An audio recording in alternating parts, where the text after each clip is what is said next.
A simple lunch at a bustling diner turns into a jaw-dropping moment of reckoning, when an elderly black man is publicly humiliated by a young waitress, but the table's stunning response uncovers a legacy that shifts the entire restaurant into silence. Before we deep dive into this interesting story, subscribe to our channel and tell us where are you watching from. Share in the comments below. The clink of silverware, the hiss of a sizzling grill, and the low hum of laughter formed a rhythmic pulse inside Baker's Diner, a place that had looked the same for decades. Wedged between a car garage and a bait shop in Fallis, Alabama, it was the kind of roadside relic folks visited more out of routine than craving.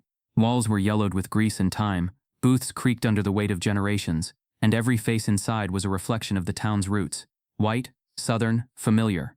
12:30 marked the daily chaos. Truckers talked engines over sweet tea.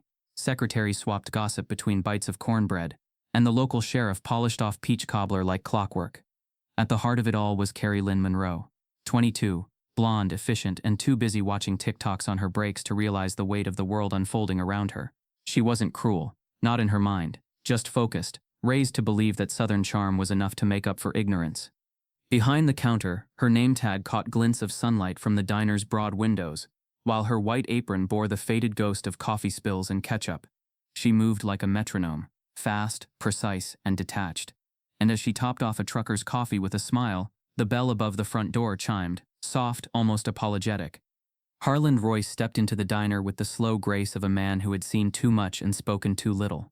At 78, he stood tall despite the cane in his hand. His suit jacket, though worn at the elbows, was pressed and dignified. His dark skin, sun-worn and creased, carried more stories than most libraries, and his eyes, brown and quietly observant, scanned the room, hopeful for a seat. But no one looked up. He passed by a table of teenagers laughing too loudly, their mirth shrinking into awkward silence when they noticed him. At another table, a young couple went still, the woman pulling her purse closer to her lap. Harlan didn't flinch. He had walked into rooms colder than this. He spotted the lone empty booth by the front window. Its red vinyl seat was cracked from use, but to Harland, it was a throne. He moved toward it with the caution of old bones. Came a sharp voice, slicing through the murmur of the diner. Carrie Lynn stepped in front of him, blocking his path with the casual authority of someone who had never been challenged. "That one's reserved," she said, her voice polite but flat.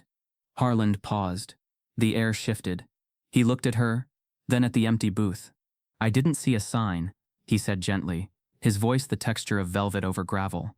Carrie's face didn't change. "It's for a special group. They come in every Thursday around this time."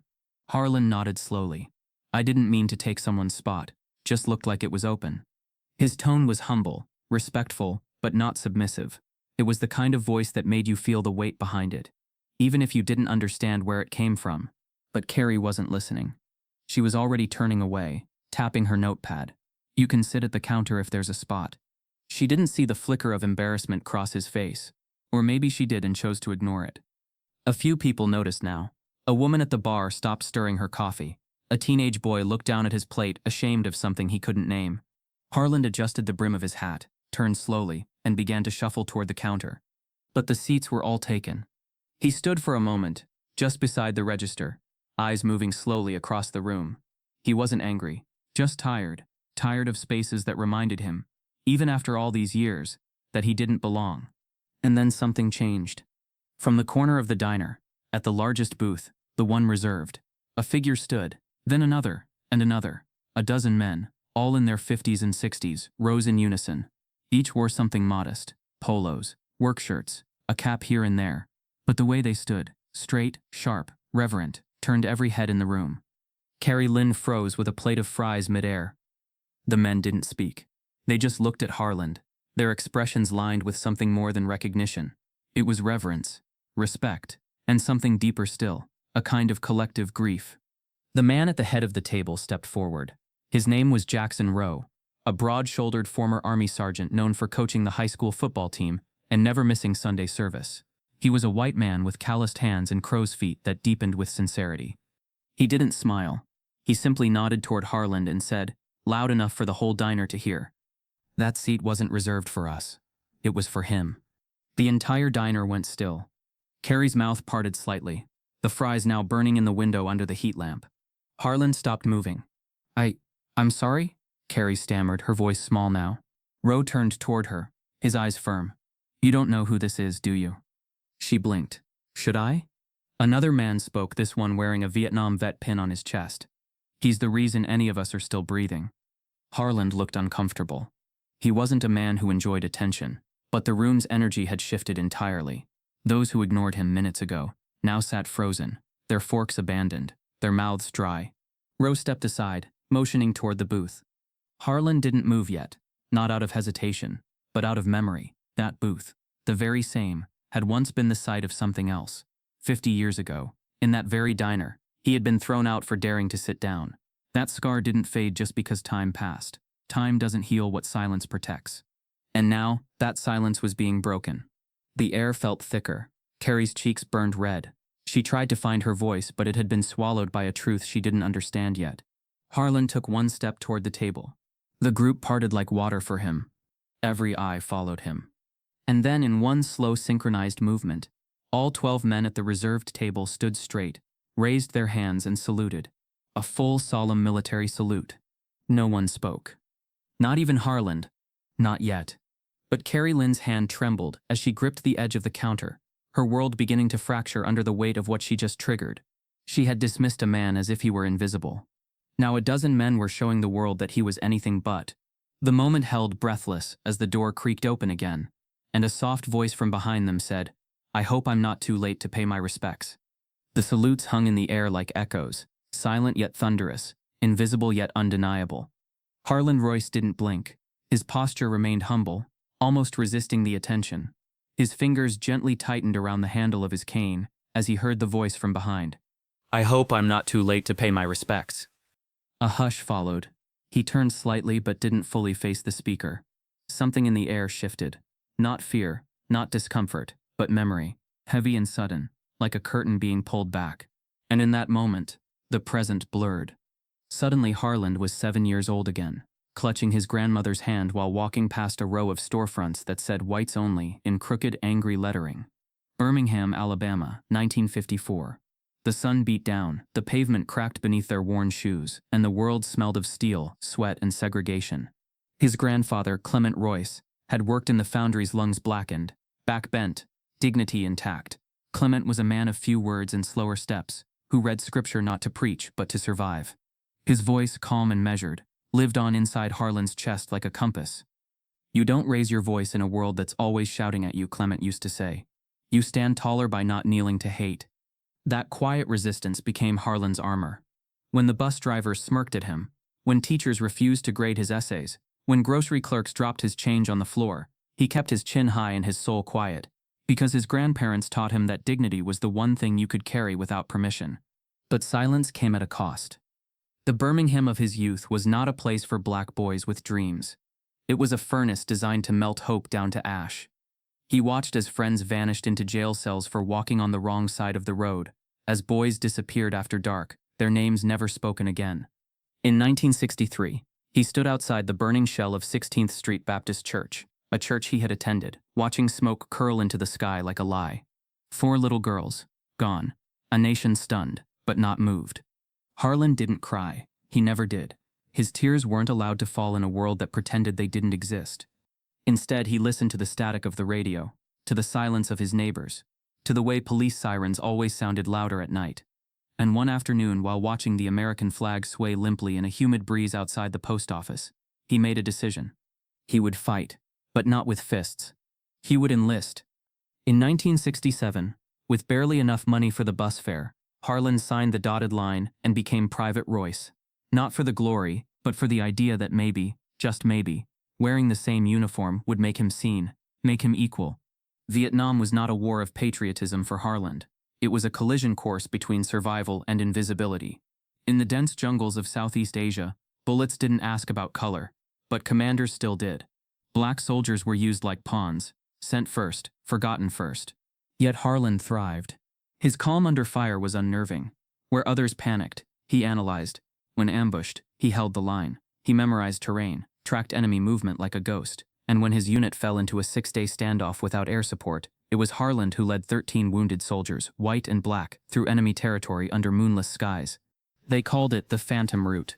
No maps, no backup, just instinct, courage, and the soft, rhythmic clicking of Harlan's boots in the mud. He carried 2 men on his back, bled from his shoulder, and refused morphine because he needed clarity more than comfort. When they finally reached safety, half dead and sobbing with relief, the ranking officer, Captain Delaney, whispered, "No one's gonna believe this." They never did. The mission was classified. Harlan's name was buried under bureaucracy. The other soldiers were commended in private. But for Harlan, no medal, no ceremony, no welcome. He returned home in 1970, not to applause but to silence. At the Birmingham airport, no one clapped. No one shook his hand. The cab driver hesitated before letting him in. The same streets that once denied him still did. Only now he had battle scars beneath his pressed shirt. He applied for jobs, was told not a good fit. He tried to speak at veterans' halls, but his presence made others uncomfortable.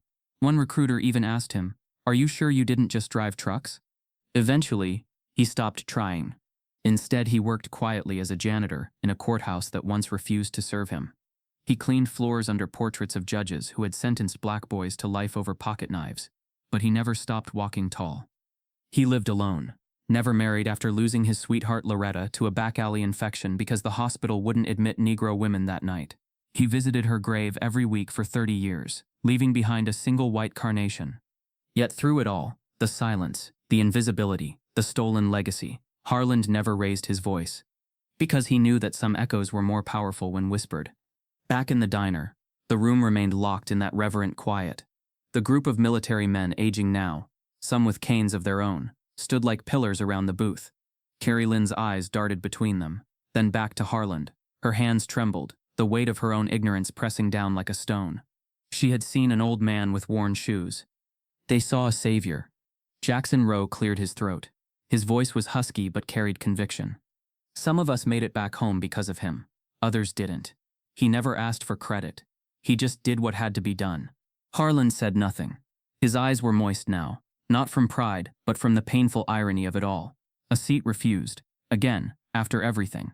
The man standing behind him, the voice that had spoken earlier, stepped forward. He wore civilian clothes, but his posture gave him away. Sharp, controlled. His gray beard was trimmed, his skin fair, and his eyes unusually wet. He looked familiar but different, like a page Harlan had once read and forgotten. "I was just a medic," the man said softly. "But when they brought in that second unit, I recognized him. He's the reason my older brother ever got to meet his son." Harlan turned, eyes narrowing. The man offered a tired smile. "You wouldn't remember me, but I remember you." Carrie Lynn stepped back, colliding with the pie display. Harlan's voice finally broke the silence. Deep, grounded, steady. "I didn't do it to be remembered." "You are anyway," the man said. Around the diner, no one moved, not even the fry cook in the back. The room had transformed, no longer a casual lunch stop, but a witness stand. History was testifying. And then without warning, Jackson Rowe reached into his pocket. Harlan's brows furrowed, cautious. Rowe pulled out a small velvet box and opened it slowly. Inside, nestled in blue satin, was a silver star, aged, slightly tarnished, but unmistakable. Carrie gasped. "That was meant for you," Rowe said, his voice catching. "Delaney kept it, said one day, when it was safe to speak your name again, we'd deliver it properly." Harlan stared at the metal. It glinted in the dim diner light, like a memory trying to breathe. His hand didn't reach for it. Not yet. Because even now, even here, he didn't fully believe it belonged to him. The front door swung open again, and a tall black woman in a sheriff's uniform stepped inside, scanning the room before locking eyes with Harlan and saying, "I've been looking for you my whole life." Carrie Lynn Monroe had never heard her name echo like that, not out loud, not in her mind. She stood rooted behind the counter, her hands still clenched around the edge of the pie display. Her breathing was uneven, and her reflection in the chrome coffee machine looked pale, almost unrecognizable. The moment felt stretched beyond time, like she was watching herself from somewhere else. The words "he saved all our lives" pierced the stillness, landing with the weight of a confession, not hers, but one she felt responsible for. And for the first time in her 22 years, Carrie wasn't sure who she was. To everyone in Fallis, Alabama, Carrie Lynn was a sweet girl, polite, helpful, the kind who brought lemon bars to bake sales and never missed church on Sunday. She smiled at strangers, said yes ma'am and no sir, and always knew how to carry a tray without spilling a drop. But beneath that southern courtesy was a history she didn't write, only inherited. She grew up in Ashmore Hollow, a town with 2 gas stations, one high school, and not a single black family for miles. Her childhood was steeped in the kind of warmth that felt safe. Bonfires, Sunday fish fries, and granddaddy's stories on the porch, but it came with invisible walls. Lines not drawn on maps but in minds. History, when taught, was a curated tale. Rosa Parks was just tired. Martin Luther King had a dream, but nothing about the bullets or batons. Slavery was mentioned in passing, like a brief misstep in an otherwise noble American march. The textbooks didn't lie. They simply didn't tell the whole truth. Carrie's father, Bobby Monroe, ran a tire shop and believed every person had their place.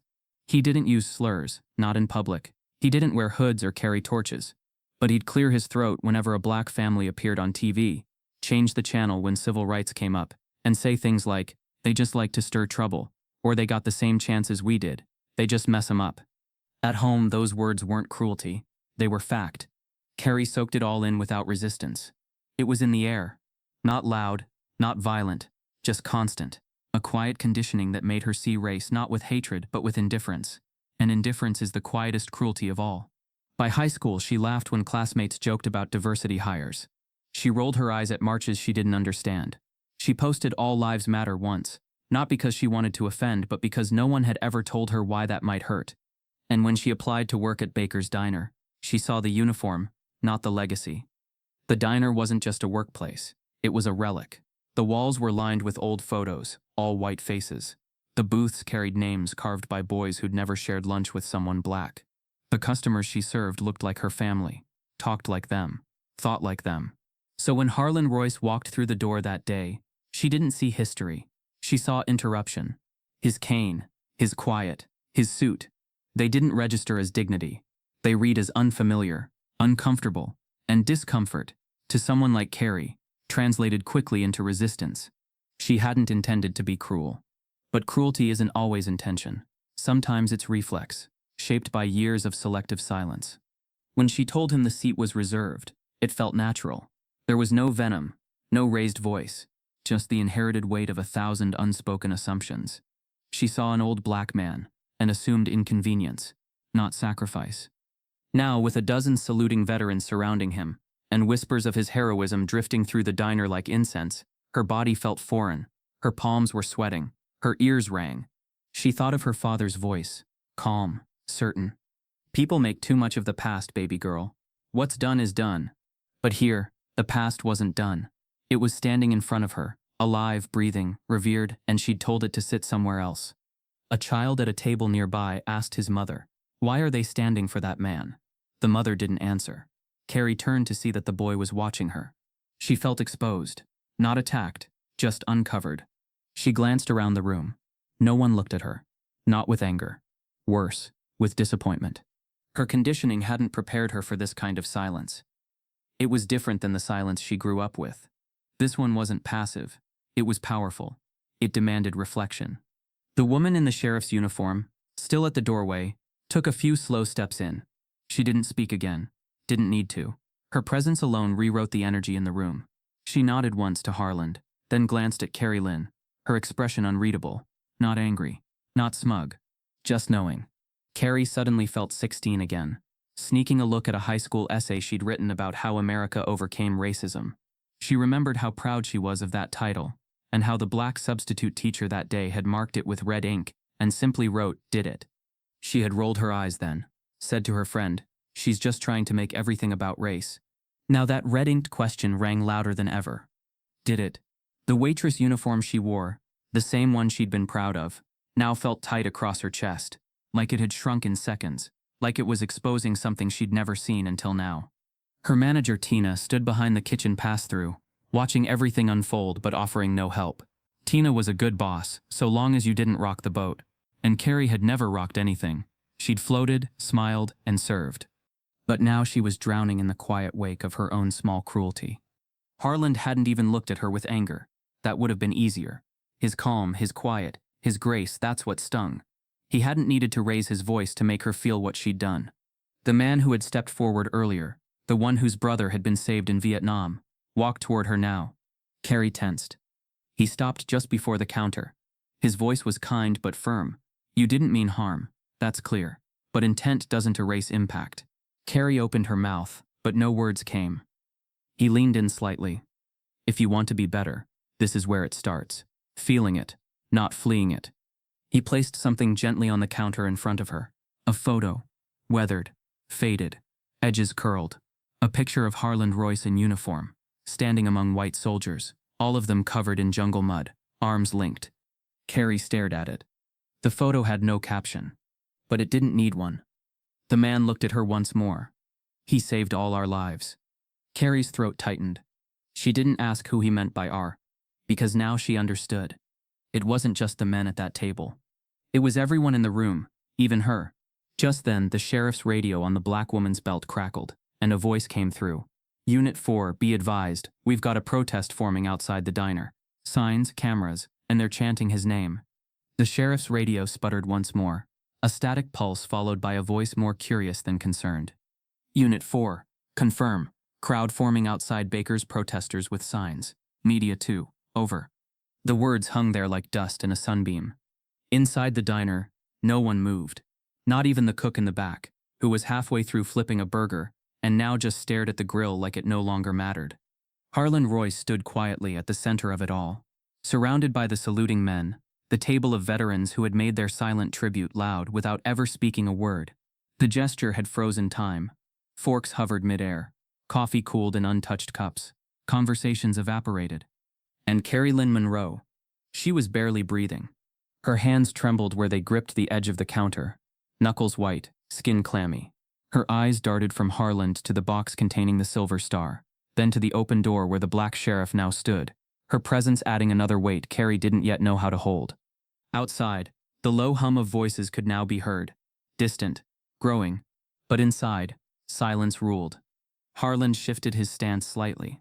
He hadn't taken the medal. His fingers hovered near the edge of the box but never touched it, as if doing so would acknowledge a wound that had long since scarred over. He opened his mouth, just slightly, but didn't speak. He was trying to leave. That much was clear in the way his feet angled toward the door. He didn't want this. Not the salutes, not the spotlight, not the redemption that seemed more for everyone else than for himself. But Jackson Rowe stepped forward. "Sir," he said, not as a command, not as a call, but as reverence. Harland looked at him. The two men, once soldiers from the same nightmare, now stared at each other across decades of silence and shame. Rowe was in his late 50s now, white hair cropped tight, a Marine pin still clipped to his shirt collar even though the war was long behind him. His face was reddened. From emotion or age, no one could tell. He cleared his throat. "You don't know who this man is?" Rowe asked, his voice rising just enough to make sure everyone heard. Carrie flinched. It was not a question meant for her alone, but it struck her like a slap. Harland's eyes lowered. Rowe took a deep breath, the kind a man takes before walking through fire. "His name is Harland Royce, Staff Sergeant, U.S. Army, Vietnam, 1969. We called him Ghostwalker because he moved through those jungles like he wasn't human, because he saved our sorry asses more times than we could count." He turned slightly, speaking to the room now. "You know that mission, the one they made that movie about, Operation Hollow Point? What they didn't say, what they couldn't say, is that it was him. They used actors, changed names, erased faces, but it was his plan that got us out. His hands that carried two men, white men through enemy fire. His body that was riddled with shrapnel before the evac chopper arrived." Gasps rippled through the diner. Carrie blinked hard, her throat tight.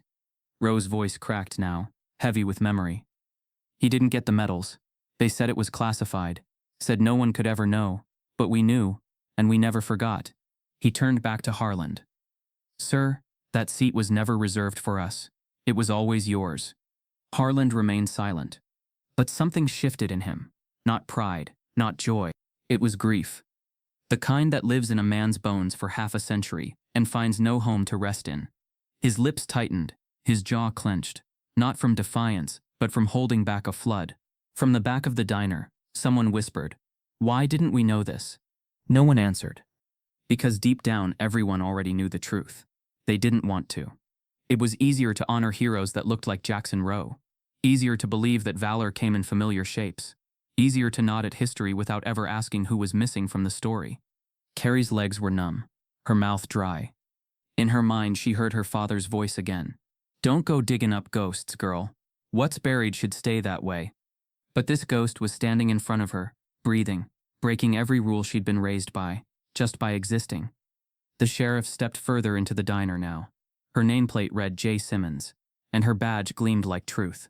She said nothing, just moved toward Harland with quiet respect and stood near him like a shield that didn't need to be tested. The door opened behind them again. More people entered, slowly, respectfully. One woman wore a hoodie with the words, "Say their names," scrawled across the chest. A young man held a camera, already filming. The protest outside wasn't a protest anymore. It was a witnessing. Carrie's head spun, her stomach turned. Harland's name was being spoken now on lips that had never said it before. The same name she had casually dismissed not 20 minutes earlier. A name that in her mind had been attached to just another old man looking for pity. And now that name was rewriting her town's memory, syllable by syllable. The camera guy approached. He was barely out of high school, freckles on his cheeks, eyes wide with reverence. "Can we get a statement?" he asked Harland. Harland gave him a long, slow glance. Then he turned toward Carrie. "I came here for a sandwich," he said, soft and almost broken. The words weren't angry. They were exhausted. Every syllable held more weight than any accusation ever could. Carrie opened her mouth. She didn't know what she was going to say, but it didn't matter. Because Roe raised his hand, silencing her gently. "Sit," he said firmly, turning to face her. "Sit down, and listen." It wasn't a threat. It was a request. A challenge. An invitation to finally confront the truth that had always been hiding in the seat next to her. Carrie slid onto the counter stool, eyes wide, heart pounding. The pie behind the glass looked absurd now, as if it belonged in a different world entirely. Roe looked back at the room, clearing his throat again. Then he pointed to the metal on the table. "I held this box for 42 years, waiting for the right time. But the truth is, there is no right time to undo what we let happen." He took a step back. "Y'all think racism is just yelling slurs, think it's angry crowds and burning crosses." He shook his head. "No, sometimes it's in the way we forget, in the way we rewrite, in the seats we say are reserved." The room remained frozen. No one chewed. No one spoke. Harland reached for the box, slowly, reluctantly, and lifted the silver star. He didn't wear it. He just stared at it. For a long, hollow second. Then he said, "I held my brother when he died in Selma. He had no medal, no camera, just blood on his shirt and hope in his chest. That's why I enlisted." Carrie swallowed hard. Something sharp was forming behind her eyes. He placed the medal gently back in the box. "I didn't come here to be remembered," Harland continued. "But now that you do, don't forget again." The camera light flicked red, and the live stream chat exploded with comments. One username stood out, verified with a blue checkmark @TheRealPotus. "Watching live. This man deserves the nation's apology." The tiny red livestream light blinked steadily, casting a surreal glow on Harland Royce's face. Comments flew across the screen like confetti, reverent, shocked, apologetic. But inside Baker's diner, a heavier silence still held court, more sacred than the hundreds watching from afar. The president's verified comment on the screen had shifted the stakes. What had started as a casual lunch rush was now a national reckoning. But Harland's shoulders remained still, his gaze fixed on the medal he refused to wear. Carrie Lynn sat on the stool, hands folded, no longer waitress, now witness. Her face was ghostly pale, yet something new shimmered behind her eyes. Discomfort, yes, but also awakening. Truth was loud in her ears now, and it had a familiar accent, one she'd grown up surrounded by, one she hadn't questioned until today. But the truth about Harland wasn't just about him. Not anymore. Sheriff J. Simmons stepped closer, her expression unreadable. She glanced toward the window, where signs were starting to rise above the crowd.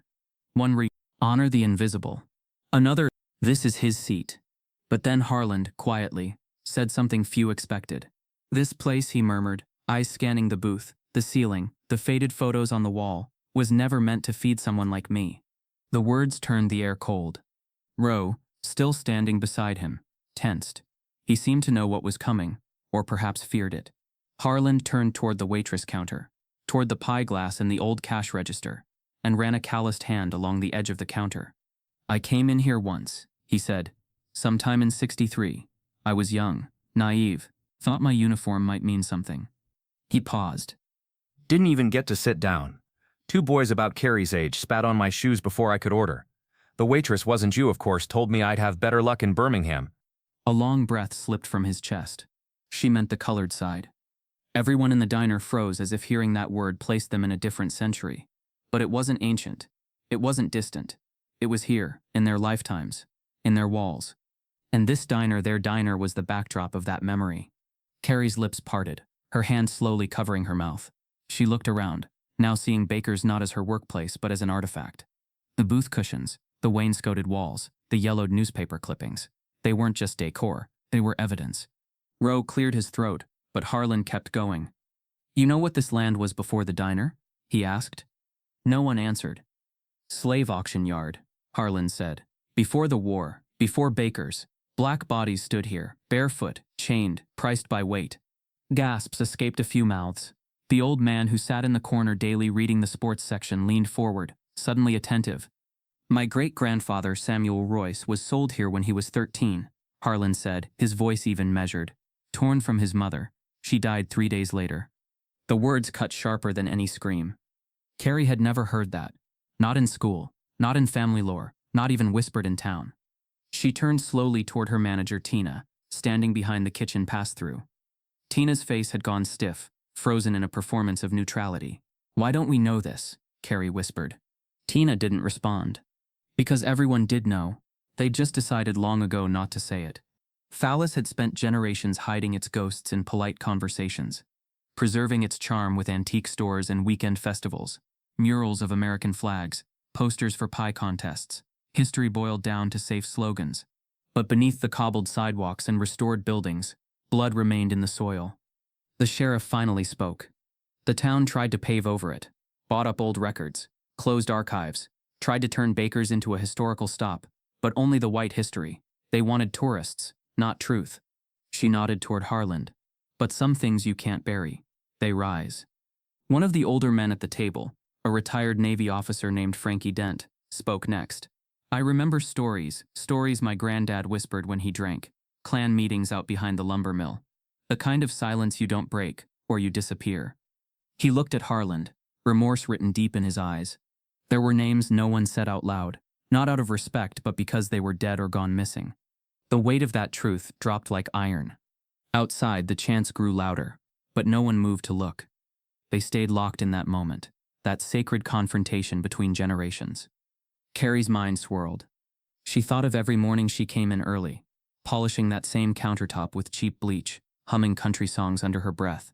She thought of the founder's wall, a series of photographs she'd dusted 1,000 times but never studied. She turned and looked now, and saw it clearly. All white men, all lined up in suits. The first owner, the second, the man who hired her. Not one black face. Not one plaque for Harlan. No mention of who built the foundation, who cleaned the floors, who carved the tables. "Did anyone ever apologize?" she asked, voice barely above a breath. Harlan turned toward her, not harshly, gently. "No," he said, "because apology means seeing someone, and we weren't meant to be seen." That sentence cracked something inside her. Carrie stood, slowly, her apron untied at the waist. "I didn't know," she said, voice shaking. "I swear to God I didn't." Harlan held up a hand. "I believe you." She stopped speaking. "But not knowing," he added, "doesn't erase the harm. It just delays the healing." Behind her, Tina finally stepped forward, her voice brittle. "We didn't put those photos up to erase anyone." "You didn't put them up to remember anyone either," Rowe snapped. For the first time, Tina looked ashamed. Sheriff Simmons walked toward the wall and pulled a small framed photo from the bottom row. Dust clung to the edge. She blew it off. The man in the photo wore a tan apron, face tired, hands dark and strong. "This man here?" she said, holding it up. "That's Ezekiel Cobb. Cooked here for 23 years. Never made more than $2.25 an hour. Trained 3 white chefs who now run their own restaurants in Birmingham. He died penniless, no funeral, and this diner didn't even post about it." Carrie felt nausea rise. I've seen that picture before." Tina looked like she wanted to speak, but stayed silent. Sheriff Simmons handed the frame to Harlan. He took it delicately, brushing his thumb across the glass like it was bone. "I knew him," Harlan whispered. "He fed me once, out the back door, when the front wouldn't open." The moment hung. And then a sound, a creak, a chair scraping back. Everyone turned. From the corner booth, by the window where Harlan had been turned away an hour earlier, an elderly white woman stood. Her hands trembled slightly, as she placed her cloth napkin down, smoothing it carefully. She looked around the room, at Carrie, at Harland, at the old photos. And then she said, voice thin but firm, "I remember him from then." The entire diner went silent again, a different kind of silence. This one sharp, anticipatory, wary. Harland narrowed his eyes slightly, trying to place her. She stepped forward. "Fall of 1963, she said. "You walked in here in uniform. My boyfriend was one of the boys who spat on your shoes." Her confession floated in the air like smoke from an old fire. "I didn't stop him," she said. I laughed. Harland said nothing. "I was 17, she continued. "And I knew it was wrong. I knew. But I didn't want to be called a Negro lover. So I laughed. I told myself you'd forget, that you wouldn't feel it." She took another step. "But you never forgot." Harland's gaze softened, but he said nothing. She shook her head. "I'm 80 now. That laugh has haunted me for 60 years. The weight of that admission settled into every corner of the room. Outside, the protest chants grew louder, more focused. Carrie moved toward Harland, standing beside him. "Do you remember her?" she asked. Harland paused, then nodded once. "Yes," he said, "but not because of what she did, because of how it felt." From outside, someone banged on the window, and when the crowd parted, a new figure emerged, a middle-aged black man holding a faded photo. He pressed it to the glass. Carrie gasped, because it was a picture of her grandfather, standing beside a hooded figure. The photo against the diner's window. Carrie's grandfather, next to a hooded figure, had cracked the air like a lightning bolt. But before anyone could speak, the picture slid away, the man holding it disappearing back into the crowd outside. Inside, time still moved slowly. No one chased him. No one spoke his name. The focus remained where it had been, on Harland Royce, still standing at the booth, still holding history with both hands. Jackson Rowe cleared his throat again. His voice had steadied, but there was an edge to it now, something raw. "You want to know what really happened out there?" He asked no one in particular, though his gaze fell on Carrie, then the sheriff, and finally the old woman who had just confessed. What Harland did. Harland gave a soft shake of his head, almost a plea. But Rowe continued. "It was late August, 69, Laos. Not officially, of course, we weren't there. At least not on paper." The veterans around the table straightened. Heads nodded. They had all felt it, the fire of that forgotten battlefield still flickering in their bones. "We were 6 days into a recon sweep that turned into a bloodbath," Rowe said, voice lower now. "2 squads lost. We were pinned, outgunned, outmanned, no air support. Half the radios were dead. The jungle was a damn coffin." A hush crept over the diner again. Even the protest outside had quieted, as if the memory itself silenced the air. "We'd been ambushed from 3 angles," Rowe continued. "Mine went off, blew out Private Vickers' leg. We dragged him behind a log, but he was screaming so loud we figured it was just a matter of time." Carrie watched him, eyes wide. These weren't rehearsed lines. This wasn't folklore. This was memory, raw and undiluted. Rowe nodded toward Harland. He was already hit, took a round through the shoulder, bled through his uniform. But he didn't sit, didn't whimper. He stood, took command without barking orders, like gravity shifted toward him. Harland's eyes remained downcast, the silver medal still unopened in his palm. Over the next 12 hours, he got every one of us out. Dragged 3 men, carried 2, mapped an exit route in his head, while bullets chased us like wolves. When we reached the hilltop evac point, he passed out from blood loss. First time I ever saw him stop moving. The silence returned. Not empty, but full. Full of awe, grief, belated gratitude. Rowe looked at Harland again. "They told us we couldn't talk about it, that it was classified, that naming him would compromise operational security." He scoffed. "But we knew the truth, and we carried it." Frankie Dent spoke next. "Every year we'd toast to him, quietly, in basements, in barns. Not because we were ashamed, but because we weren't allowed to be proud." He looked at the ceiling like it might collapse under the weight of what they'd kept buried. "We were white men in a white country. They gave us medals, ribbons, VA loans. He got a hospital bill, and silence." Harland exhaled, deep and tired. His eyes finally lifted, meeting Rowe's. "You didn't owe me anything," he said, voice barely a whisper. "We did," Rowe replied. "We still do." The group of veterans stood once more, not all at once, but deliberately, one by one, each posture stiffened with meaning, each man facing Harland like soldiers before a commander. But this time it wasn't just a salute. It was penance. The angle of their arms, the way their hands met their brows. It was practiced, crisp, reverent, and haunting. Not a single person in the diner breathed. Their uniforms were long gone, their bodies worn with age. But the sincerity, the recognition, it burned brighter than any metal ever could. Carrie's throat was dry. She looked around at the other customers. The mother with the toddler, the truck driver with his half-eaten sandwich, the high school teacher who tutored after church. No one was scrolling their phones. No one was pretending it didn't matter. Everyone was watching, listening. The kind of listening that goes beyond ears. And then, from a booth in the back, a soft voice broke the silence. "You never told your families." The question came from a teenager. His hoodie was faded, his shoes worn. He couldn't have been more than 16. His voice was full of something Carrie didn't recognize right away. Hurt on behalf of someone else. Roe turned. "They wouldn't have believed us," he said quietly. "Not back then. Not when the country was writing a different story." Another veteran nodded solemnly. Telling the truth would have sounded like fiction. A black man leading white soldiers? Surviving? Outsmarting command? They'd have called it propaganda. The sheriff stepped closer, her voice measured. So instead of honoring him, they erased him. Harlan didn't flinch. That's how erasure works. Quiet, precise, paperless. Carrie felt something unraveling inside her. Not guilt, not entirely, but a thread of fear. The kind you feel when you realize you've spent your life standing in the echo of someone else's silence, never once asking where it started. "I thought heroes were medals," she muttered. "Statues, flags." Harland looked at her, expression unreadable. "No," he said. "Sometimes they're just tired men who keep walking." The sentence stunned her. It didn't romanticize anything. It was just truth, raw and worn thin. Then from the corner of the room, another voice emerged. A voice unfamiliar. Soft, almost too soft. "I'm recording this." Everyone turned. A young woman in a brown leather jacket stood near the pie case. Phone raised, the red record light glaring from her screen. Her press badge was clipped to her sleeve. She stepped forward, gently. "I'm with Southeast Public Media. I was grabbing lunch, now I'm recording history." Harlan didn't speak. She swallowed. "Is that okay?" No one answered. Because no one knew. Was it okay to finally tell the truth? To finally expose what the country had chosen not to see?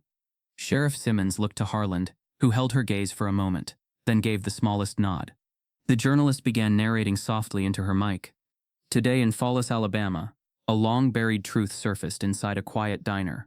A group of veterans stood to honor a forgotten hero, a black veteran whose courage saved lives, but was never recorded in the country's official memory. As she spoke, Carrie turned to the window. The crowd outside had grown. Camera crews, locals, students, elderly residents in folding chairs. A woman stood in prayer. Then a chant began. Not loud, not angry, just clear. "We see you, Harland." Carrie pressed her hand to the glass. And for the first time, she understood. He'd never been invisible. They just hadn't looked. The reporter's phone buzzed mid-recording. A message flashing on screen. Urgent. Harland Royce's military records flagged. Orders to suppress his name came from a now-deceased senator, connected to a Fallis family. Carrie didn't realize she was moving until the door to the kitchen slammed behind her. She staggered through the swinging partition like a ghost, heat rushing to her cheeks, hands shaking, breath shallow. The clatter of the line, the sizzle of oil, the low hum of the fryer, the drip of condensation off the walk-in freezer, none of it registered. Her mind was a storm of static, her vision blurred. She gripped the edge of the stainless steel prep table, as if it might anchor her. But nothing could. Not today. It was like every truth she'd ever avoided had crashed down all at once, in the middle of a diner, under fluorescent lights, before a nation that now knew a name she'd once dismissed without a second thought. Harland Royce. The name was now burned behind her eyes. She pressed her palms to her forehead, as if she could massage the shame out. It wasn't supposed to happen like this. She was just doing her job. At least that's what she told herself. Wasn't I just doing my job? But the way Harlan looked at her, not with rage, but with that soft devastation kept replaying in her head. His calm, his refusal to yell. It hurt more than any outburst could have. Because it wasn't about volume. It was about everything else she refused to see. She gasped suddenly, like her body had forgotten how to breathe. That's when the memories started. Not of Harland, but of herself. Sitting on the couch last summer, laughing as her father yelled at the screen during a protest in Atlanta, holding her phone, typing BLM is a scam on her Facebook wall, not because she'd researched it, but because it sounded like something smart people said, telling her cousin that racism is over, when he posted a video of police shoving a teenage girl to the ground, rolling her eyes during a diversity training video at work and whispering, "This is all just guilt theater." She'd built her entire identity on being not racist. She didn't hate anyone. She didn't say slurs.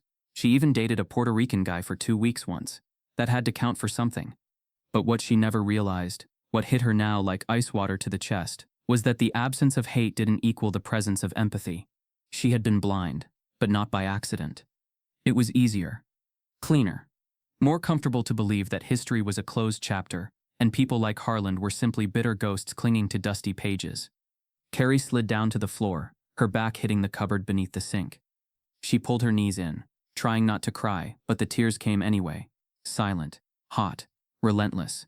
Footsteps approached. Slow, hesitant. She looked up. Mason. The dishwasher.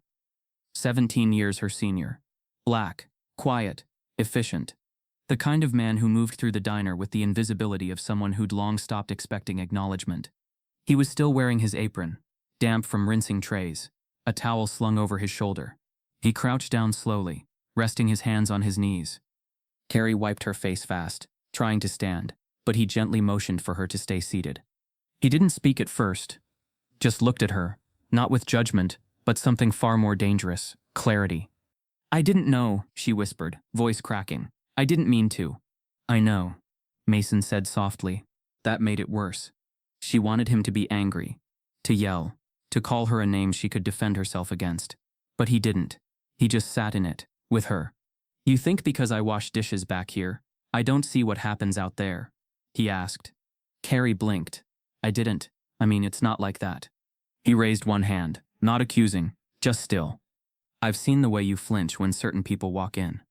The way you breathe easier when it's someone who looks like you. You don't even know you do it." Carrie's eyes filled again. "I'm sorry." He nodded slowly. "I believe you, but that doesn't mean it's enough." She swallowed hard. "I grew up being told if I worked hard, kept quiet, didn't cause trouble, that maybe I'd be treated halfway decent," Mason said. "That maybe I'd earn my place in a world that never wanted me here in the first place." Carrie looked at the floor. "And every time someone like Harland walks into a place like this," he continued, "he carries all of us in with him. Our fathers, our uncles, our stories. And when you turned him away like that, even without meaning to, you didn't just humiliate him, you reminded him he's still invisible. After all these years." A tear rolled down Carrie's cheek. "I thought I was better than this," she said. Mason offered the faintest shrug. "That's what we all think, until the mirror shows us otherwise." A long silence passed. The friar beeped in the distance, ignored. Then Mason said something that would stay with her the rest of her life. "You're not the first to look through us," he said, "but don't be the last." Carrie's breath caught in her chest. There it was, the truth, spoken not with anger, but with weariness. A baton being handed over, wrapped in pain and hope. She nodded, slowly, then again faster. "I need to go back out there," she whispered. Mason looked at her, one brow raised. "I need to face him," she said, standing now, wiping her apron clean like it could scrub away what she'd done. He nodded once, "Then do it right." She turned to push the kitchen door open, but Mason called her name once more. She looked back. "Carrie," he said, "you don't fix this in a day." She nodded again, firmer now. "I know." But something inside her had shifted, like a house creaking after years of quiet, as if it finally realized the foundation wasn't safe anymore. She reached for the handle. The kitchen door loomed before her, not just as a threshold, but as a reckoning. Whatever waited on the other side, it would change everything. As Carrie stepped forward, the door swung open from the other side, and Harland stood there, looking straight at her. Carrie's hand was already reaching for the kitchen door when it swung open from the other side. And there he was. Harland Royce. Still standing tall, still wrapped in the stillness of a man who had outlived storms few could name. He looked straight at her. No malice, no accusation, just those same heavy eyes that seemed to carry decades of memory in a single blink. Carrie froze. Her body went rigid with nerves, her mouth parting slightly as if trying to form an apology, but the words were lodged behind shame. Harland didn't move. He simply tilted his head, the faintest motion, as if asking her a silent question. Are you ready to see me now? Carrie stepped back instinctively, heart thudding in her chest. The din of the diner behind him had quieted again. People were still waiting, still watching. But none of that mattered, because Harlan finally spoke. I figured I might find you back here, he said calmly. His voice was deep, low, and smooth, like a river that's carved stone. Carrie couldn't meet his eyes. I wasn't trying to, she stammered. I know, Harlan said, cutting her short, not cruelly, but gently. She looked up now. There was no heat in his face, no storm, just truth. Harlan stepped into the kitchen, glancing briefly at Mason, who nodded in respect before retreating back toward the dish pit, sensing this wasn't his moment to hold. I've heard a lot of things in my life, Harlan began, voice measured. Louder things than you said, harsher things. But the ones that stayed with me most? They were quiet, just like yours. Carrie clutched the hem of her apron. I didn't mean to humiliate you, she said, voice cracking. He nodded slowly. You didn't humiliate me. You reminded me. That hurt more. Reminded me of every doorway I walked through that wasn't meant for me.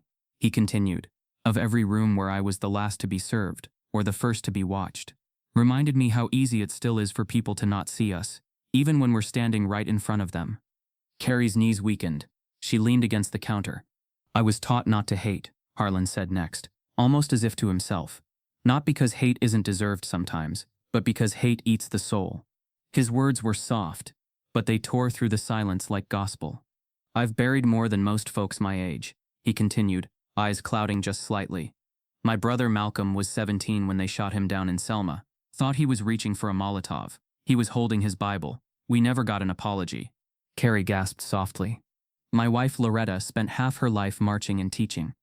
She was arrested for sitting in a library that didn't allow black women. Died of a preventable infection because the nearest hospital turned her away. Said they were full. But they weren't. The ache in his voice wasn't performative. It was lived in. Deep, cracked with the weight of memory. I waited for justice, he said, but it got lost in paperwork. Misplaced in history. Carrie's throat ached. She didn't cry, but her eyes burned with something heavier than tears. The realization that her actions, however small, were echoes of much larger wounds. I could have become bitter, Harlan admitted. And some days I was. But bitterness turns people into the thing they're trying to rise above. He paused, then stepped a little closer to her. I don't want revenge, he said. I don't want pity. I want truth. I want it told, loud, clear, because silence is what buried my name, but it won't bury my story. Carrie finally looked up and locked eyes with him. I want to be better, she whispered. I believe you, he said, but belief isn't the same as repair. That takes work. It takes listening. It takes remembering, even when it's inconvenient. She nodded. I'll do it. I promise. Don't promise me, Harlan replied. Promise the next person who walks in here that looks like me. The one who never got a camera turned on. The one who walks back out before they're ever seen. Carrie didn't speak. There was nothing left to say. Harlan gave her a faint nod and stepped back into the diner. She followed. The room had shifted again. No one had touched their food.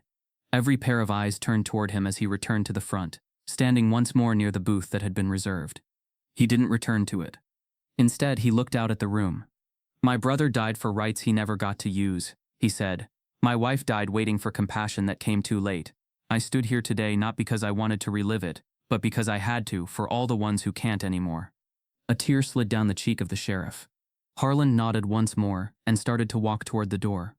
And then, just as he passed the far corner booth, a sound stopped him. A soft, slow clap. A child, no more than 8, sitting at the table with a coloring menu and a glass of lemonade, began clapping slowly at first, unsure, but determined. His palms were small, his voice a whisper. That was good. The mother turned to hush him, but something in the air stopped her.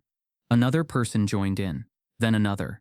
Clapping spread like a wave, not thunderous, not forced, but real.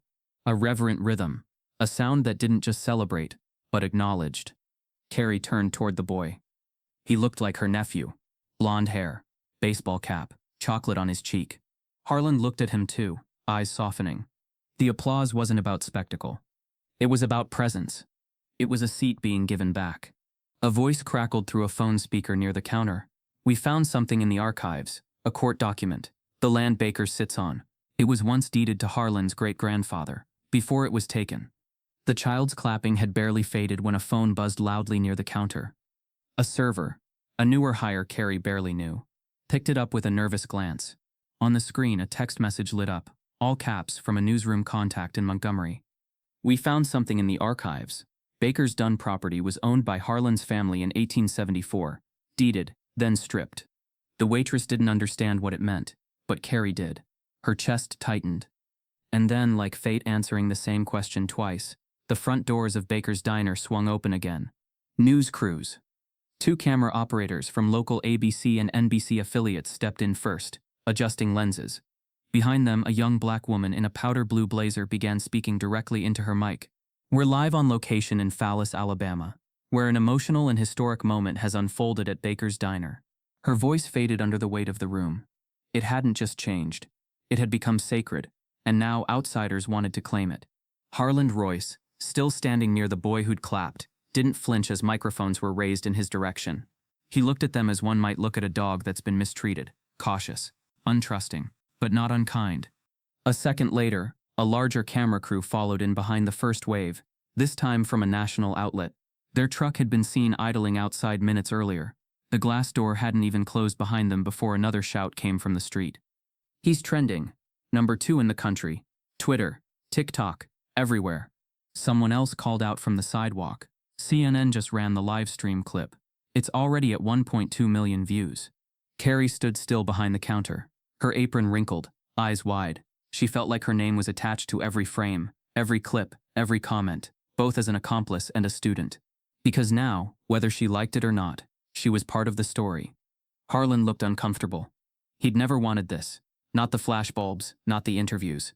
Certainly not the way his pain was now public property. The humility in him recoiled against it. One of the reporters, a young white man with too much gel in his hair, stepped forward with forced enthusiasm. "Mr. Royce, what does it feel like to finally get the recognition you deserve?" Harlan looked at him, long and slow. "I didn't come for recognition," he said. "I came for lunch." The reporter blinked, unsure how to follow up. Beside him, Jackson Rowe stepped between the camera and Harlan, shielding his friend with quiet authority. "You don't get to package this moment," Rowe said coldly. "This ain't a feel-good special for your evening segment. This is a reckoning. You're either here to report it right, or you're in the way." The young reporter backed off, but others didn't. A blonde anchor from Birmingham raised her mic. "Mr. Royce, how does it feel to know your family once owned the land this diner sits on?" Carrie's head jerked up. "Wait, what?" The woman didn't even look at her. She kept her eyes on Harlan. He blinked, slow, as if the words were surreal. "My great-grandfather's name was on that deed," he said, more to himself than anyone else. "Samuel Royce built the foundation. I didn't know it was this exact lot." The journalist continued. "Records show it was seized during Reconstruction, under claims of unpaid taxes. But many believe that was cover for race-based land theft." Murmurs spread through the diner. The child who had clapped looked at his mom. "So it's his land?" She nodded slowly. It was. Carrie stepped from behind the counter, suddenly aware of every footstep. Her voice was small. "We built on stolen ground." No one contradicted her. And then the worst thing happened. The moment began to drift. Reporters turned toward the sheriff. Someone began uploading photos of Harlan to Instagram, and a local influencer live-streamed herself crying at the counter. The story was slipping into performance. That's when the mayor arrived. Jefferson Tillman. Tan suit, white hair, too much cologne. He swept through the door like a campaign poster brought to life. "Harlan," he called, arms wide. "We've been looking for an opportunity like this for the city, to elevate the voices we've overlooked." Voices, plural. But all he was looking at was the camera. He turned to the crew. "Make sure you get his whole story. We've been proud of Mr. Royce for a long time." Jackson Rowe stepped forward. "You never mentioned his name once." The mayor chuckled nervously. "Well, not officially, but I've always respected our veterans." Harlan gave him a long stare. "You knew who I was when I applied for that zoning permit in '92. The mayor hesitated. "You told me the town didn't need another black-owned business." That's a quote. The cameras swung toward the mayor. He blinked rapidly.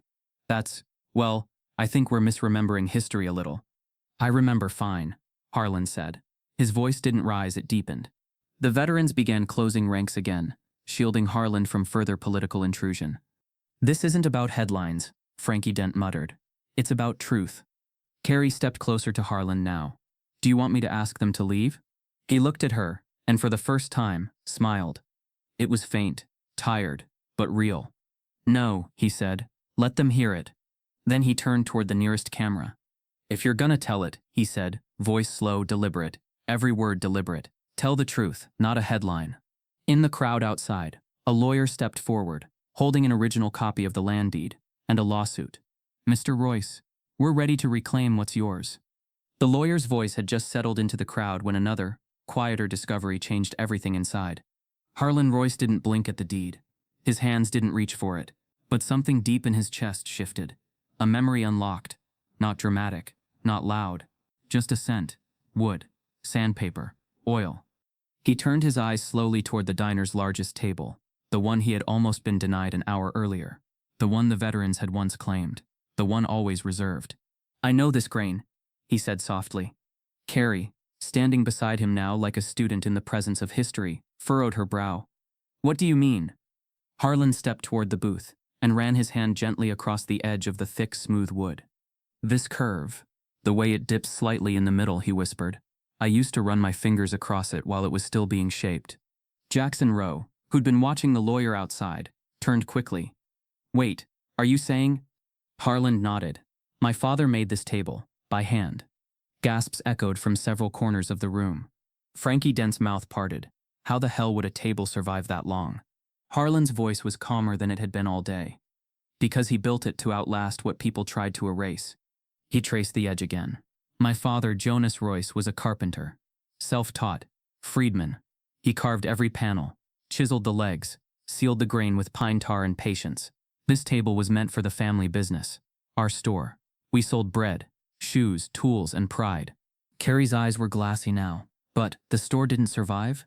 Harlan shook his head, gaze still locked on the wood. They came for it in the night, said we owed back taxes. My father couldn't read the forms. The sheriff gave him 30 minutes to clear out. The table was too heavy. Carrie's throat tightened. They dragged it out with chains. Harlan continued. Loaded it on a wagon. Said it would be put to better use elsewhere. We never saw it again. But it ended up here, the sheriff whispered from the doorway. It became the centerpiece of this diner. And no one knew? Carrie asked. No one wanted to know. Harlan replied. The irony was bitter. The most visible table in the room. The one where generations had eaten, signed deals, celebrated, had been crafted by invisible hands, by black legacy, by sweat and sawdust.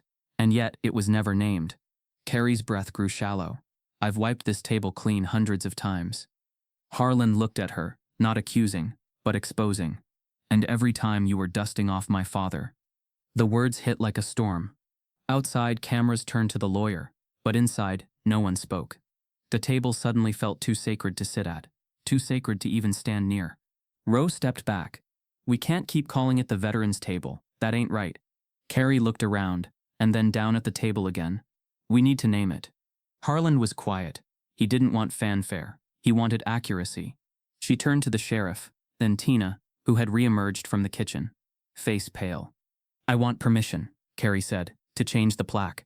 Tina hesitated. That table's been tradition for... It was his before it was ever yours, Carrie said, not with aggression but with clarity.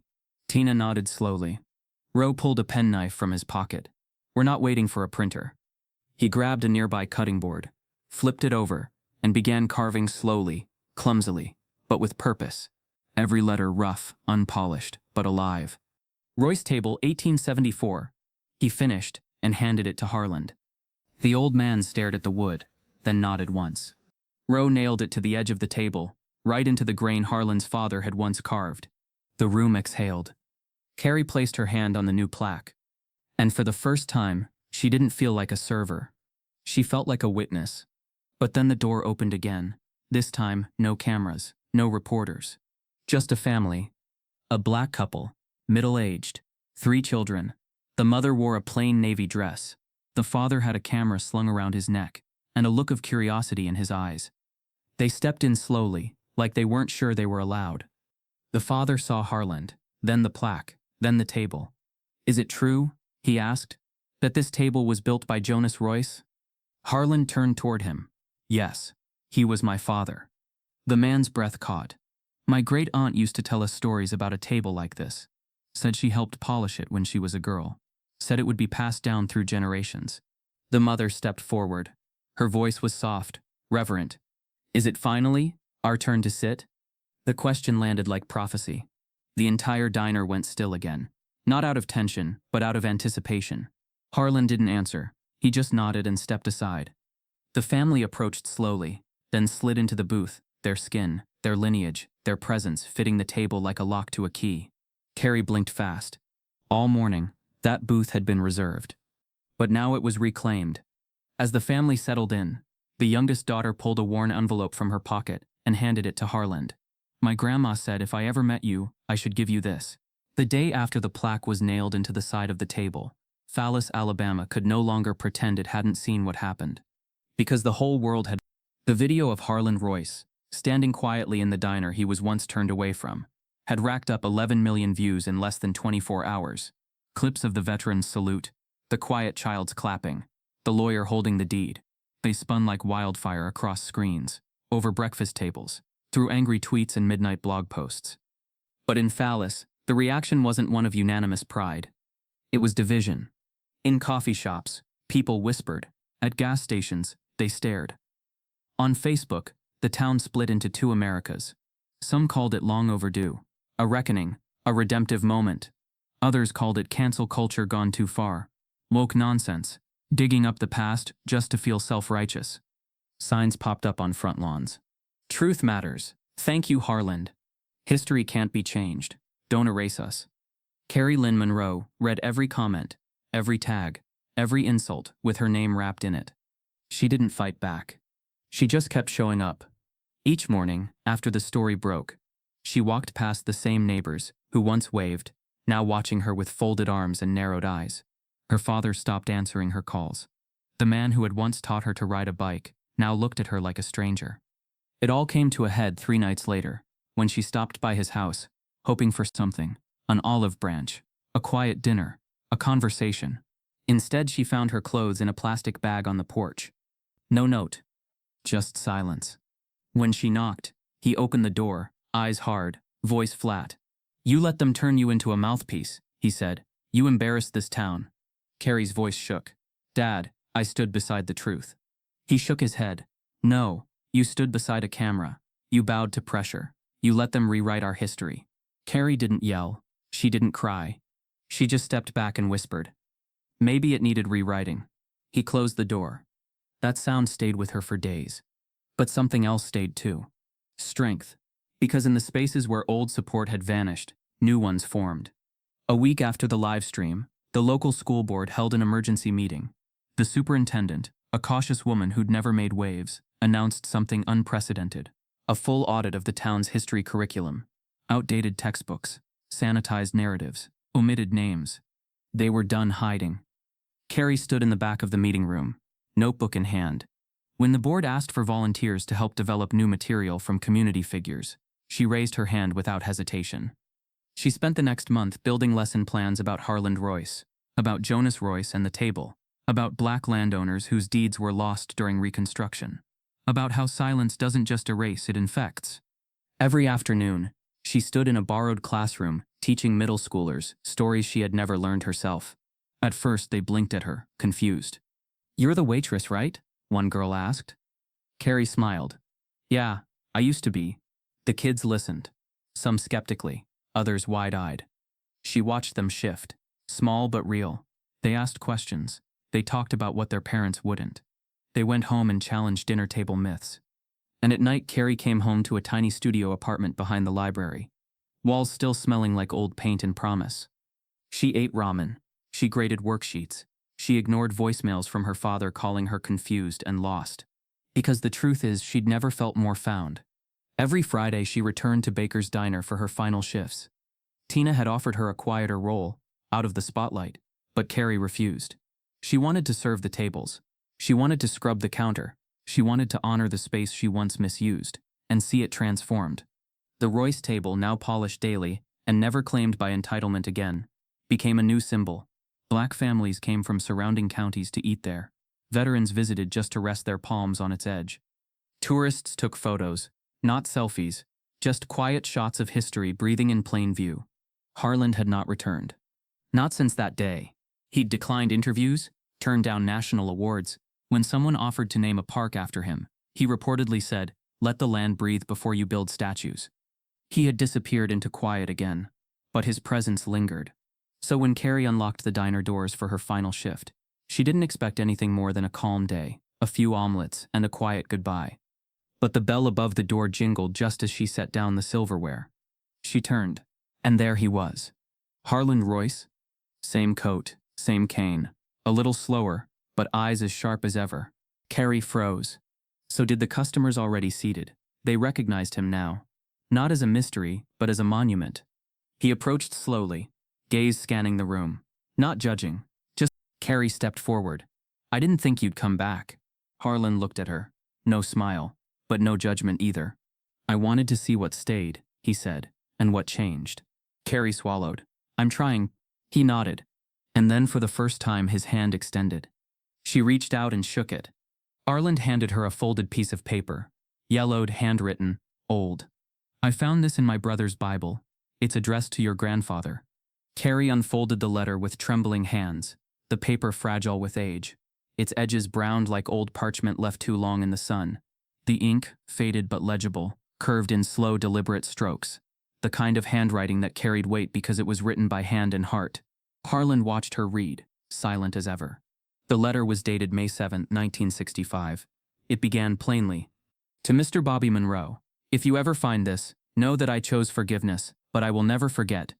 Carrie blinked, her stomach tightening. Her grandfather's name in ink felt like a punch. Her eyes darted down the rest of the letter. "You were one of the boys who spat on my brother as we marched through Selma. You laughed when he fell. You called him boy with fire in your voice. But Malcolm told me to keep walking, to walk past hate like it's wind. Cold but not forever.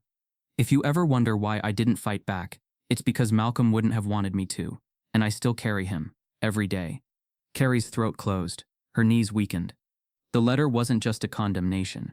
It was a challenge, a reckoning offered in silence, never mailed, never delivered, just tucked into a Bible and left for history to eventually exhale. Harland spoke, voice soft. "I wasn't sure you were ready for it before." Carrie looked up tearfully. "I'm still not." He nodded. "Then you're closer than most." Outside the window of the diner, summer had begun to bloom.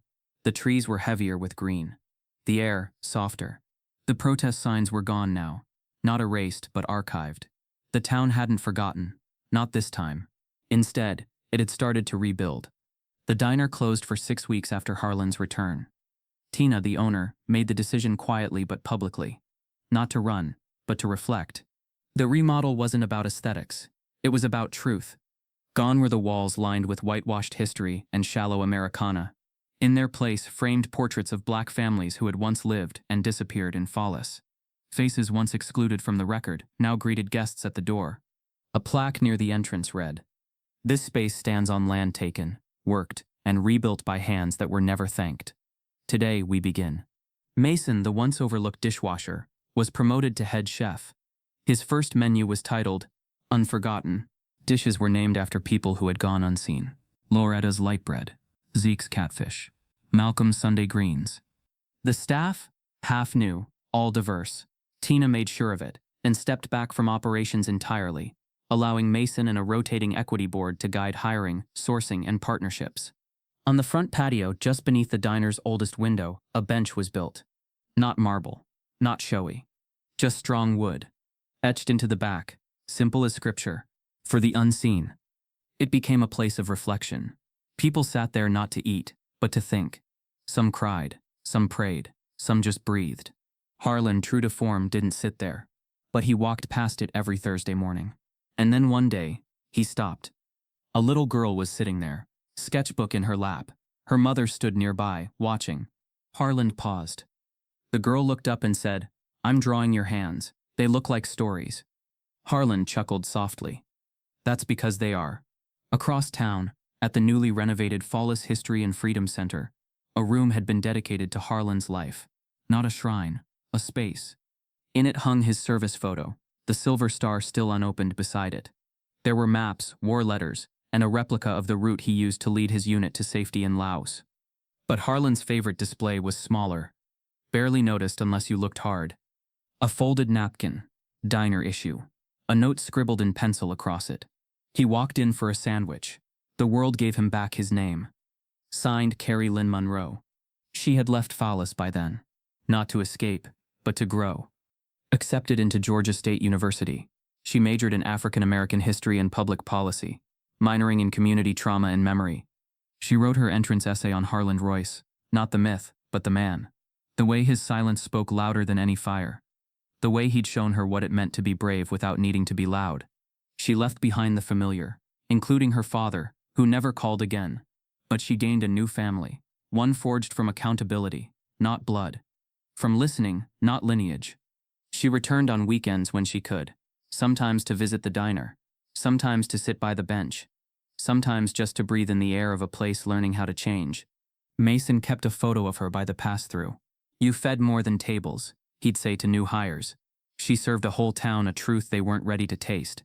Harlan kept mostly to himself. He still walked with a cane, still preferred quiet corners and hot tea, but he showed up for local events now, sat on the town's advisory board, listened to kids share poems about injustice. He rarely spoke unless asked, but when he did, people listened. And then one day, as fall began to roll in, a letter arrived at Carrie's college apartment. No return address, just her name. Inside, neatly folded in white linen paper, was a note in Harlan's distinct, elegant handwriting. Dear Carrie, the world moves fast now, quicker than memory, sometimes, but not quicker than grief. I wanted to say thank you for seeing, for changing, not just yourself but the room you were in. My brother used to say, don't just shake the table, build a new one. You helped finish the one he started. I've left something for you, not because I'm gone, but because someday I will be, and I want you to remember what this was really about. Not revenge, not pity, not guilt, just remembrance. Keep telling the truth. Keep setting the table. With respect, Harlan Royce. Folded gently inside the envelope. Beneath the letter was a triangularly folded American flag. Carrie held it with both hands. The same flag Harlan had once been denied, the one that never draped his brother's casket or his father's. It was his, and he had given it to her. As she held it to her chest, her phone buzzed, a voicemail from a number she didn't recognize. Carrie Monroe? This is the Library of Congress. We'd like to feature your story, and Harlan's. The plaque gleamed softly in the afternoon sun, its engraved letters catching light like memory catching breath. Royce Table, 1874. Where once there had been a crooked silent sign reading reserved, there now sat a slab of brass bolted to rich dark wood. No seat was held for privilege anymore. Now anyone could sit, but only after reading the framed story that hung beside it. Beneath that glass, a timeline, a photo of Harlan in uniform, a quote etched in black. He walked in for a sandwich. The world gave him back his name. Guests didn't scroll their phones there. They sat slowly, quietly. They read. They reflected. Some cried. Some held hands. The table had become something different. Not a booth, not a centerpiece. A portal. A place where history wasn't just honored, it was felt. On any given morning, you could find a stranger seated there, touching the surface like it might speak. And sometimes, it did. Like the time a white pastor sat across from a black high schooler and said, "Tell me what your grandparents never could." Or when a child asked his mother, "Did heroes always look like him?" And she nodded, for the first time in her life, without hesitation. At the counter, a new waitress named Imani served coffee with deliberate kindness. Young, black, bold, in her stillness. She greeted every guest the same. But when an elderly black man walked in one morning wearing a fedora and polished shoes, she offered him the best booth. The booth. He hesitated. "Are you sure?" he asked, his voice a little shaky. She smiled. Mr. Royce said this seat was for whoever needs it. He nodded, sitting slowly, reverently, like he was lowering into a pew. All across Fallis, something small had changed. Not loudly, not perfectly, but undeniably. Teachers began mentioning names that had once been erased. The local barber shop hosted a history night once a month. A mural of Harlan and Jonas Royce was painted downtown. Father and son side by side, one holding a chisel, the other a folded flag.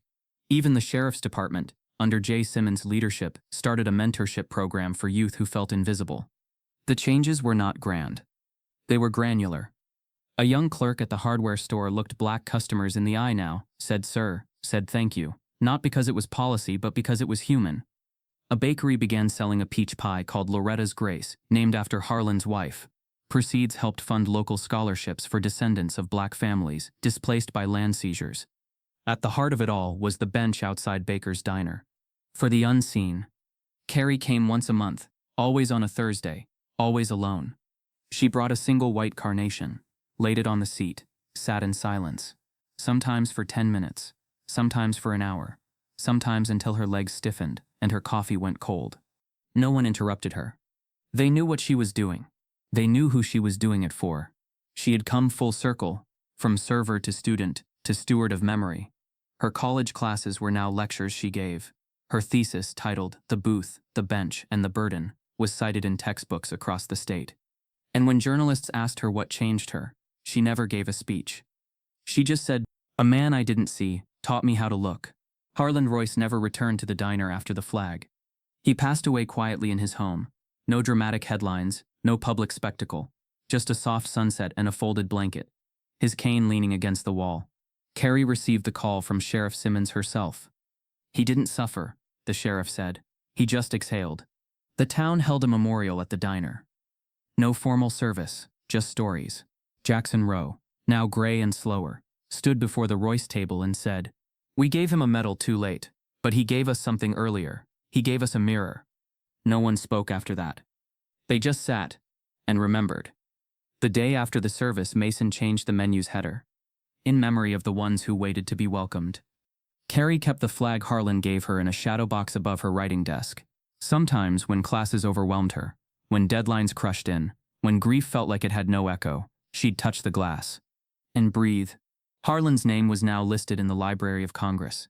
His military record, once hidden under classified, was now taught in military academies as a case study in systemic erasure. And every month, someone new came to Fallis just to sit at his table, to read his story, to see him. But then one afternoon, years later, something happened that no one expected.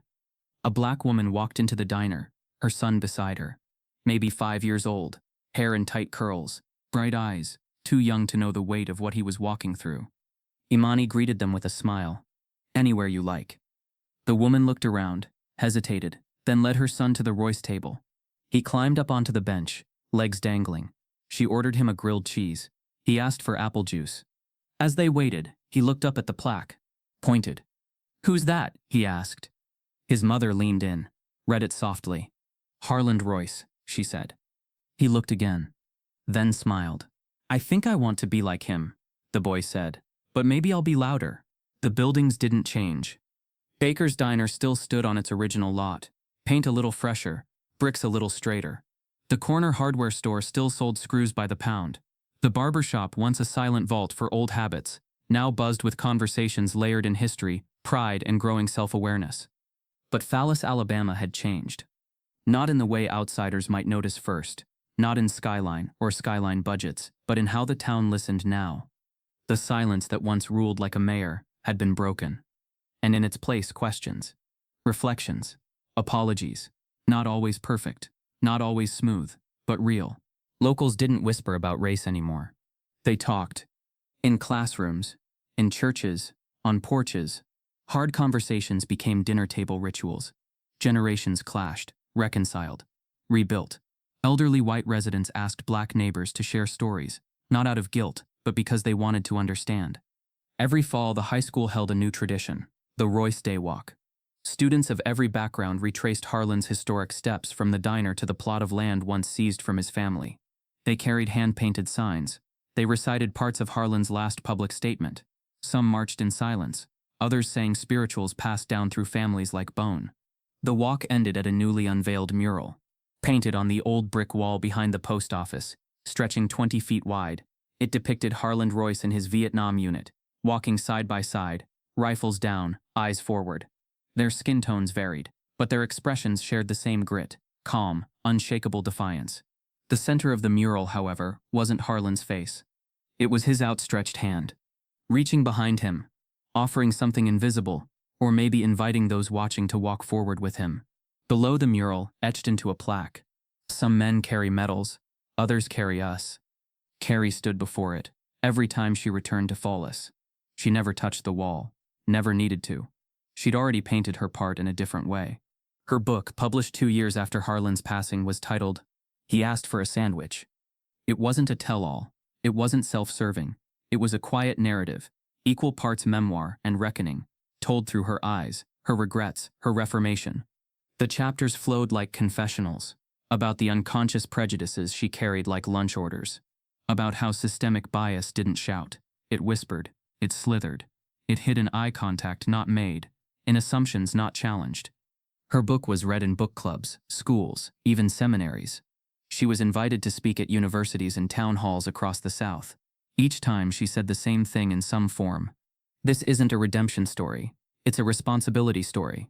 Back in Fallis, a copy of the book sat at every library branch, not behind glass, on open shelves. Next to it, a QR code that led to the original live stream of Harlan's moment in the diner. Some still scoffed, said it was dramatized, said too much attention was given to one moment, but no one tried to erase it anymore. Because now, it lived too loudly. Mason, now an elder statesman of the town, kept his head chef role at the diner, but stepped into mentoring full-time. Young cooks came in from all over the region to learn under him. Not just recipes, but respect. He taught them how to move through kitchens. Yes, but also how to walk through their own stories. He often said, the food's the easy part. The truth, that's the real recipe. One quiet Saturday morning, a group of fourth graders interviewed him for a podcast. Did you know Mr. Royce really well? One girl asked. Mason paused, then said, not like some did, but I knew who he was before he opened his mouth. What was he like? Mason smiled. Still, sharp, heavy, like a river that didn't ask to carry a mountain, but carried it anyway. The podcast was streamed statewide. Teachers played it before history tests. One child even painted Harlan as a superhero for their art class.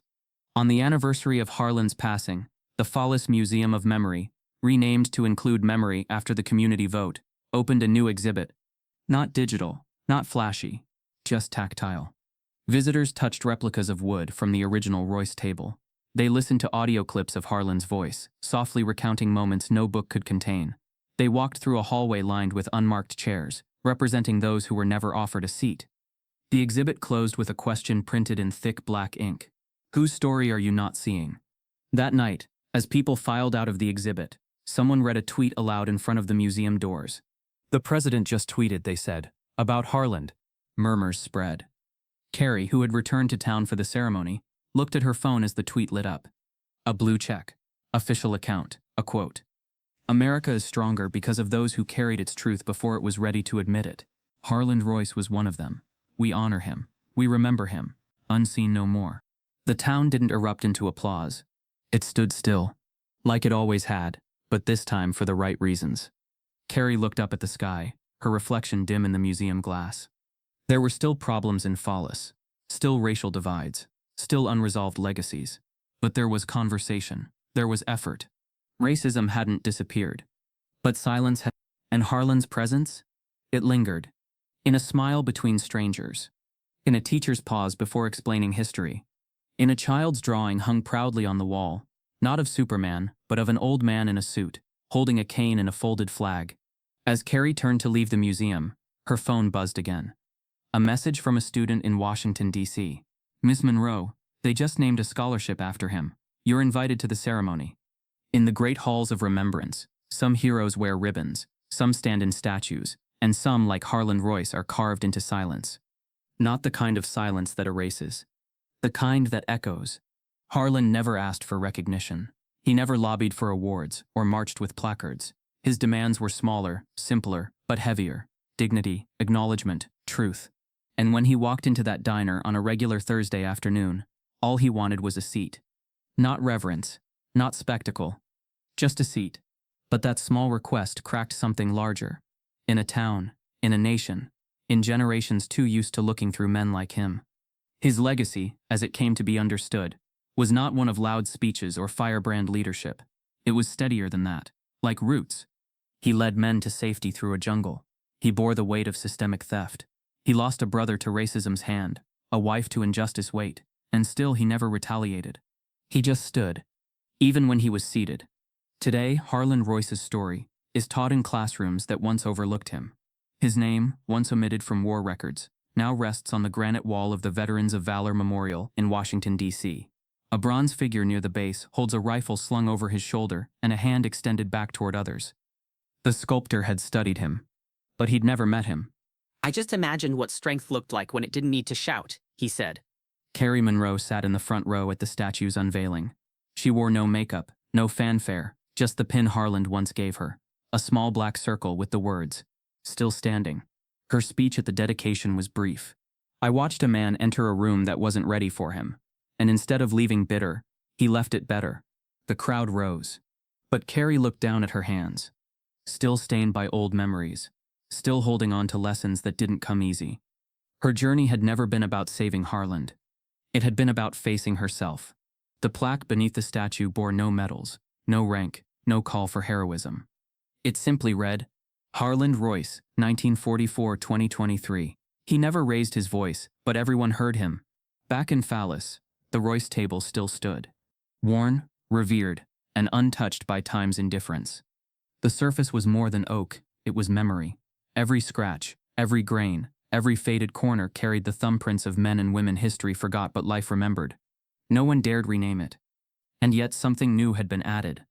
Just beneath the brass plate that bore Jonas Royce's name, a small plaque had been drilled into the wood, smaller than a coaster, easy to miss unless you were looking.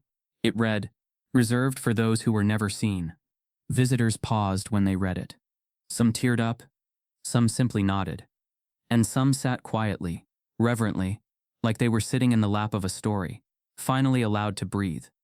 One morning, a group of high school students arrived for breakfast. Their teacher led them to the booth, her hand gentle on the table's edge. "Before we eat," she said, "we read." She passed around laminated copies of Harland's original war commendation, once classified, now part of the curriculum. A boy raised his hand. Why didn't they honor him back then? The teacher took a breath. Because sometimes truth makes people uncomfortable. "Is that fair?" the boy asked. "No," she said. But fair didn't build this table. Struggle did. Years later, Carrie returned to the diner. No cameras this time. No press. Just her and a satchel of books she planned to donate to the local library. She sat at the Royce table, ordered coffee from Amani's niece, now a waitress.